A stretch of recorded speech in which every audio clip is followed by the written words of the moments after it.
Il est 8h16, le petit déjeuner politique ce matin, c'est Stéphane Le Foll, maire PS du Mans et ancien ministre. Bonjour Stéphane Le Foll. Bonjour. L'escalade en Ukraine, les menaces et les risques pour l'Europe et la France sur l'énergie notamment, la campagne présidentielle, Anne Hidalgo, le PS, autant de questions que nous allons évoquer. Commençons donc par l'offensive de Poutine. Face à cette offensive, l'Union européenne et Joe Biden répliquent par des menaces de sanctions économiques. Vous qui avez traité aussi ces questions russes à l'époque de François Hollande, parce que vous étiez porte-parole du gouvernement, pensez-vous que c'est de nature à faire reculer Vladimir Poutine ? Il faut bien regarder les choses dans la perspective historique qu'il y a derrière. Ce que je pense, c'est que Vladimir Poutine, dans l'utilisation qu'il fait aujourd'hui de la force et de la puissance, au fond, c'est une manière d'essayer d'endiguer quelque chose qui se passe à ses frontières. Si on se souvient bien, en Biélorussie, il n'y a pas très longtemps, c'est pas Loukachenko qui a gagné. Il y avait une volonté d'aspiration démocratique avec, je me souviens plus de son nom d'ailleurs, la femme qui est arrivée largement en tête. De la même manière en Ukraine aujourd'hui, l'Europe et le modèle occidental avancent. Qu'est-ce qui l'oppose à ce modèle occidental ? La force. Donc les sanctions économiques, c'est la logique aujourd'hui que doit adopter l'Europe, les États-Unis, l'Occident face à une seule manière de faire, qui est celle de l'utilisation de la puissance et de la force. Mais l'économie, l'aspiration à la liberté, à la démocratie, ça doit rester des valeurs sur lesquelles on doit s'appuyer. Alors, quand je dis ça, sanctions, bien sûr vis-à-vis de la Russie, et en même temps fermeté. Et c'est pourquoi, dans le débat politique français, tous ceux et toutes celles qui laissent croire qu'on va quitter l'OTAN, pour certains qu'on va carrément le commandement intégré, puis après quitter l'OTAN, c'est s'affaiblir, et c'est donner raison à Poutine. Donc si on ne veut pas donner raison à Poutine, on reste là où nous sommes, on est à la fois ferme, et on porte un modèle qui vise à améliorer les choses au niveau économique et à laisser de la liberté, de la démocratie. C'est ça la question qui est posée. Il n'y a pas deux solutions. C'est pour ça que quand je vois M. Zemmour aller au Mont-Saint-Michel chercher l'archange pour Saint-Michel. Saint-Michel, justement, la France éternelle, pas après se coucher parce qu'il est fasciné par la force.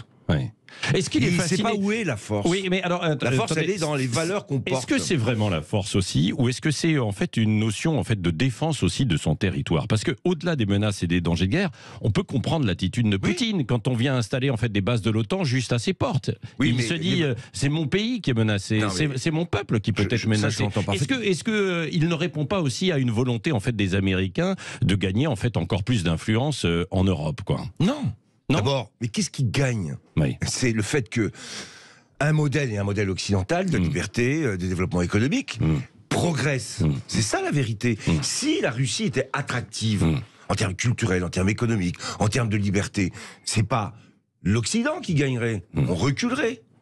Et quel est le problème ? C'est de trouver comme justificatif à l'utilisation de la puissance pour stopper ce qui est en train de se passer, l'idée que l'OTAN serait l'organisation qui serait agressive, offensive. Si on rentre dans ce raisonnement, on s'accuse d'être les responsables. C'est ce que souhaite Poutine. Il faut quand même revenir à qu'est-ce qu'il y a derrière tout ça.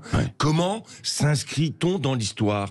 Qu'est-ce qui est en train de s'écrire ? Eh bien, il s'écrit une chose dans un débat complexe et il faut respecter la Russie. Ça, c'est pas le sujet. Alors, vous avez attaqué Zemmour à l'instant, mais l'échec, en fait, il est quand même aussi des Européens depuis des années, et même vous, quand vous étiez au pouvoir. Pourquoi, en fait, on n'a pas réussi à dialoguer, en fait, davantage avec Vladimir Poutine ? Pourquoi Emmanuel Macron n'a pas réussi non plus à faire avancer les discussions dernièrement ? C'est pas Zemmour ou d'autres qui sont au pouvoir, quand même, Stéphane Le Foll. C'est pas ça, mais je ne critique pas ceux qui sont au pouvoir, je critique ceux qui prennent des positions dangereuses. Par rapport à l'histoire qui est en train de s'écrire. C'est pas pareil. Deuxième point, bien sûr, vous me dites pourquoi on a échoué. Mais je vous dis qu'on a échoué pour les raisons qu'on est en train de réussir. C'est que ça bouge aux frontières de la Russie. Bon, et ça bouge parce que le modèle occidental, libéral, l'Europe est attractive et attirante. Telle que la Hongrie, la Pologne, etc. Oui, mais c'est ce que vous voulez dire. Ça, c'est un autre sujet. C'est des questions démocratiques à l'intérieur de l'Europe. Mais ce modèle, il avance. La preuve, c'est que je vous ai rappelé la Biélorussie. La preuve aujourd'hui, c'est qu'en Ukraine, globalement, les choses ont avancé. Qu'est-ce que je reproche à partir de là ? C'est que il faut trouver les moyens d'un dialogue, parce que la Russie est un grand pays. Bah oui. Mais bien sûr. Non, mais... et ça devrait être à terme un partenaire. La seule question qui est posée, c'est pourquoi la Russie est dans Et cette... là, c'est ce que dit Zemmour. Qu'est-ce que disait Zemmour? Justement que la Russie devrait être un partenaire et il ne faut pas le considérer comme un Zemmour, adversaire. Il faudrait que je ne veux la pas me faire France... l'avocat, mais c'est puisque oui, vous l'avez... Vous faites l'avocat, Zemmour. Oui, voilà, des uns des autres, moi. Oui. Essayez de faire l'avocat. Ouais. Zemmour se trompe. Ouais. Ouais. Il veut faire de... La grandeur de la France, il la voit dans la neutralité de la France. Tout est équivalent. Non, tout n'est pas équivalent. Parce que nous sommes une démocratie. Parce que nous sommes une économie de marché. Parce que nous avons l'histoire qui est la nôtre.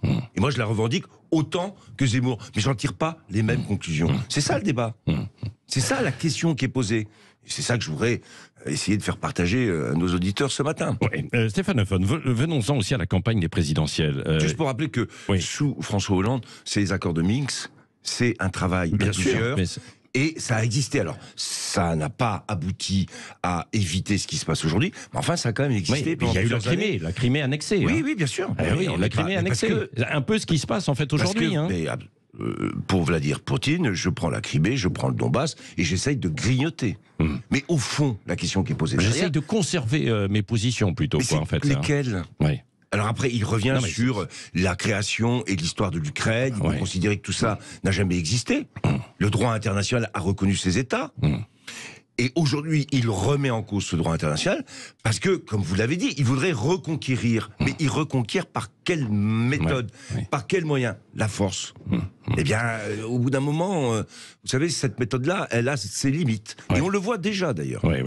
Venons-en donc à la campagne aussi présidentielle. Alors, il y a cette question des parrainages en ce moment. Marine Le Pen qui suspend sa campagne pour rechercher ses parrainages. Vous êtes maire. Est-ce que vous seriez prêt à donner votre parrainage à Marine Le Pen, Éric Zemmour ou Jean-Luc Mélenchon, par exemple? Moi, je suis maire, oui. Je considère que ça fait plusieurs élections présidentielles qu'à chaque fois, on a... à la fin de la première partie, ce psychodrame sur la question des parrainages. Je voudrais quand même rappeler que tous ceux qui s'engagent dans la présidentielle savent quand même qu'il y a une règle. Elle est connue de tout le monde. Alors, fallait-il la changer? Mais il fallait un débat. Et si je me souviens bien, d'après ce que j'ai compris, ni le gouvernement, ni même l'opposition républicaine, enfin les républicains, n'ont souhaité qu'on change les règles. Et puis maintenant, on voit arriver tout un tas de gens qui s'étonnent ou qui s'alarment du fait que certains ne pourraient pas avoir les 500 signatures. Quand je constate quand même que Jean Lassalle a 500 signatures, que Nathalie Arthaud et la lutte ouvrière, depuis combien de temps elle est présente aux élections présidentielles? Je me dis quand même que ceux qui sont en plus à des niveaux dans les sondages qui laisseraient envisager ou penser qu'ils sont soutenus, qu'il y a une dynamique, enfin, il y a quand même un problème. Donc on ne va pas renvoyer aujourd'hui sur les maires une responsabilité qui n'est pas la leur. Ils ont quand même une liberté de choix. Et je trouve que l'intervention du Premier ministre, François Bayrou, je trouve que là, aujourd'hui, en faire autant, ça devient suspect. Et il faut qu'ils arrêtent. La liberté des maires, elle est totale. Et deuxièmement, les règles étaient parfaitement connues. Donc on pas me raconter d'histoire. Donc on laisse... mais moi, après, je suis prêt quand vous dites suspect, c'est-à-dire... on finit par se demander quelle est l'idée qu'il y a derrière de dire qu'il faut à tout prix que Mélenchon, Zemmour et Marine Le Pen soient candidates. Au nom de la démocratie, très bien.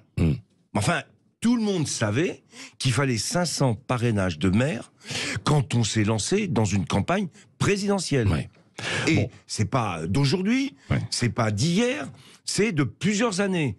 Alors après, qu'on n'ait plus discuté d'un changement de règles, ça c'est un débat qui peut être ouvert, mais à combien 2 semaines du dépôt des candidatures, venir à l'Assemblée nationale, François Bayrou créant une plateforme de disponibilité, sous-entendu c'est moi, si vous avez besoin de nous, on va vous donner des signatures. Enfin tout ça n'est pas sérieux. Donc démocratiquement contestable. Et pour la démocratie, justement, Stéphane Le Foll, ça ne vous poserait pas de problème si vous, Jean-Luc Mélenchon, Marine Le Pen, Éric Zemmour n'étaient pas présents parce qu'ils n'auraient pas leur... problème. Attendez, répondez. S'ils n'avaient pas leur parrainage. Oui, je vais répondre. Ça me pose un problème que Jean-Luc Mélenchon, qui est candidat depuis longtemps, que Marine Le Pen, qui est candidat depuis longtemps, que Éric Zemmour, qui quand même a préparé toute cette campagne, se soit pas posé la question de savoir si au bout ils auraient 500 signatures. Ça me pose problème. Et je vais renverser la charge de la culpabilité. C'est ça qui me pose problème. Et je ne comprends pas Comment on en arrive là? Et on crée ce psychodrame à chaque fois. Et je trouve quand même que de venir donner des leçons en disant il faut donner ses signatures à tout prix. Alors je voyais le mieux étant Monsieur Lisnard qui lui étant proche de Monsieur Ciotti, le président de l'AMF, a donné l'exemple en donnant sa signature à Jean-Luc Mélenchon. J'imagine en pensant que comme ça, d'autres pourraient la donner à Éric Zemmour. Enfin, franchement, tout ça ne va pas. Il y a un moment où il faut que des gens un peu responsables renvoient les choses là où elles sont. Quand on part à la présidentielle et qu'on a l'intention en plus d'être au deuxième tour, on se pose une question: aurais-je mes 500 signatures? Et comment je fais pour les avoir et les obtenir? C'est le premier principe. Mais s'il y a des rétorsions, si les maires ne veulent pas les donner, ils sont coincés, il n'y a pas d'autre solution. Les maires, on prend moins de risques en donnant à Jean Lassalle qu'en donnant à Éric Zemmour. Expliquez-moi ça. Sur un plan local. Pourquoi?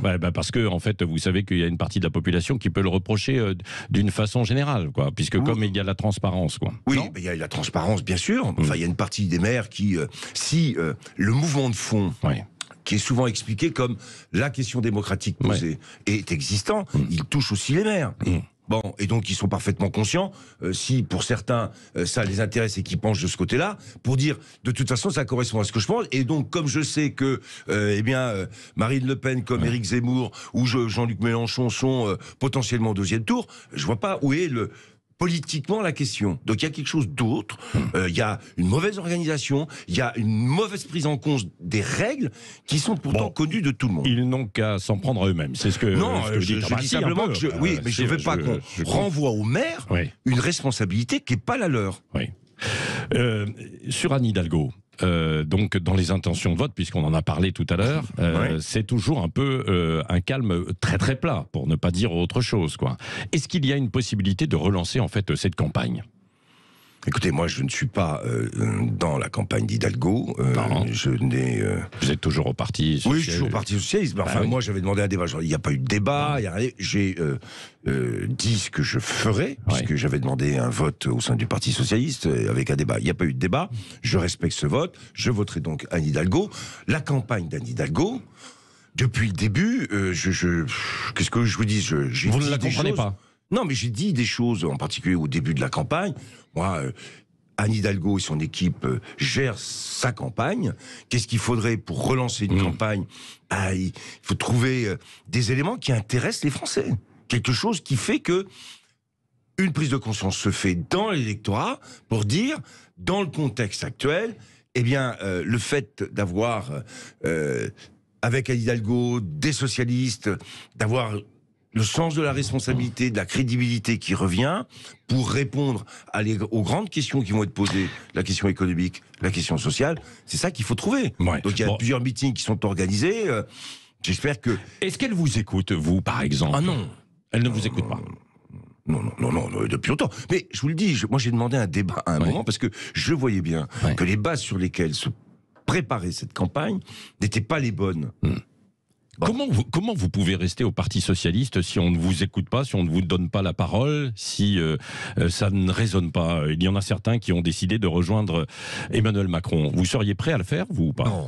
Non, je dis, c'est pas mon histoire, j'ai une histoire, j'ai une fidélité, cette présidentielle est engagée, moi je ferai, et je porterai le débat comme je l'ai fait dans le texte que j'ai présenté dans Le Point, ou dans mon livre, après cette présidentielle, ça c'est sûr, je ne laisserai pas les choses comme ça, mais aujourd'hui je ne vais pas, j'ai aucune idée et aucune intention de rejoindre Emmanuel Macron. Et quels sont les thèmes? Alors s'il y avait deux thèmes sur lesquels effectivement Anne Hidalgo devait dérouler sa campagne pour intéresser les Français, ce que vous avez dit en fait à l'instant. Il y a trois grands sujets. Le premier, c'est quelle est la politique économique qu'on va conduire? Je pense qu'il y a un nouveau keynésianisme qui est en train de naître et qu'il faut l'accompagner. La transition énergétique va nécessiter beaucoup d'investissements. Et ces investissements doivent être faits à trois niveaux: l'Europe, la France et les collectivités locales. Deuxième point, il faut un changement dans la décentralisation et l'organisation de notre pays. C'est un acte 3 réel est construit autour des questions énergétiques, autour des questions de santé et autour des questions de mobilité. C'est cet acte 3 qu'il faut faire. Je l'ai proposé dans le texte. Et troisième point, si on est social-démocrate, c'est qu'on veut du dialogue social. Aujourd'hui, il n'y a plus de dialogue social. Le poids des syndicats, la relation entre patrons et syndicats, aujourd'hui, vous le voyez bien, il n'y en a plus. Donc il faut revoir notre organisation. Et ce que je propose, c'est de repartir sur un principe extrêmement clair. Toutes les branches actuelles en France sont obsolètes, voire complètement dépassées. Il faut donc réduire et revoir l'organisation des branches. Ensuite, faire des conseils stratégiques, patronat, syndicats et aussi universitaires, parce que la transition énergétique et les changements de modèle aujourd'hui nécessitent du dialogue et surtout de l'anticipation. Vous croyez que ça parle aux Français, ça? Ah, mais une fois que j'ai dit ça, social-démocratie, dialogue social, acte 3 de la décentralisation, et surtout politique économique et investissement, avec une croissance qui finance quoi? 3 grands sujets, la santé, ça c'est une priorité aujourd'hui. Faut réorganiser, je le dis franchement, le modèle de santé, médecine libérale que la France a connu est arrivé au bout de son histoire. Allez. Donc il faut en changer. Santé, énergie, éducation. Oui, il nous reste 30 secondes, Science et Stéphane. culture. Oui, Voilà. Dernière question. Le vote utile pour certains, Mélenchon à gauche, qu'est-ce que vous leur répondez? Oui, Ségolène Royal. Mais qu'est-ce que je réponds? Qu'est-ce qui est utile pour la France et les Français? C'est pas une mécanique et une tactique à l'intérieur de la gauche qui pourrait être utile. La question qu'on doit se poser sur l'utilité, c'est à quoi ça va servir? Quel est le message qu'on envoie? Quel est le projet qu'on porte? Et je trouve que c'est assez tacticien, mais au mauvais sens du terme, de dire parce qu'il est le meilleur dans la campagne, ce qui peut être tout à fait vrai, il fait de bonnes campagnes, comme toujours Jean-Luc Mélenchon, c'est lui le vote utile. Non, le vote utile, c'est un vote pour la France, pour ce qu'on porte pour le pays. Et je trouve que de réduire ça à une question tactique ou tacticienne, c'est pas à la hauteur des enjeux. Et d'ailleurs, je le constate, de plus en plus on avance vers l'élection, moins les Français s'intéressent à l'élection. Donc il y a un petit sujet quand même. Merci beaucoup Stéphane Le Foll, maire PS du Mans et ancien ministre, d'avoir répondu à cette question ce matin sur Sud Radio.